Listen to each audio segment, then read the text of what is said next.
నమస్తే అండి అందరికీ. ఈ మధ్యన జరుగుతున్న కొన్ని గొడవలు, ఈ కాంట్రవర్సీలు అన్నీ చూస్తే నాకు మన రాష్ట్రంలో ఏం జరుగుతుందో కూడా నాకేం అర్థం కావట్లేదు. నేను దేని గురించి మాట్లాడుతున్నానో మీకు అందరికీ అర్థమయ్యే ఉంటుంది. కృష్ణ రావణ్ అనే వ్యక్తి ఎందుకు అంత హైప్ క్రియేట్ చేస్తున్నారు?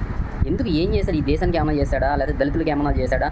లేకపోతే ఏమీ లేని వాళ్ళకి ఏమైనా సహాయం చేశాడా? ఎందుకు అతను హిందూ దేవుళ్ళ మీద విమర్శించడం హైప్ అయిపోవాలి, పవన్ కళ్యాణ్ని తిట్టడం హైప్ అయిపోవాలి?